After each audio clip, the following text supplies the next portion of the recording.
Атасы Орус деген ат болгон дейт. Дордойдо, Бөрүлүдө ойногон Тайгазандын мыкты аттарынын бири. Эне жагынан биздин Жалал Абадтагы легендарлуу генералга барат экен. Генералдын түз кызы дейт энеси.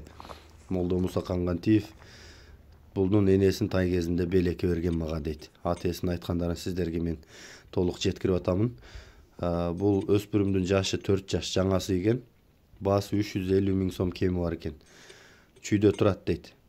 Кимге жакса мен номерлерди калтырам, чалып байланышып, дагы да кененирээк маалымат алсаңыздар болот.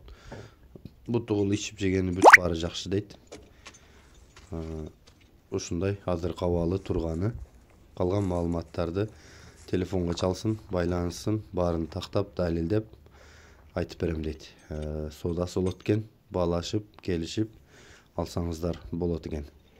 Мен атасын дагы генералдын да сүрөтүн коюп өтөйүн.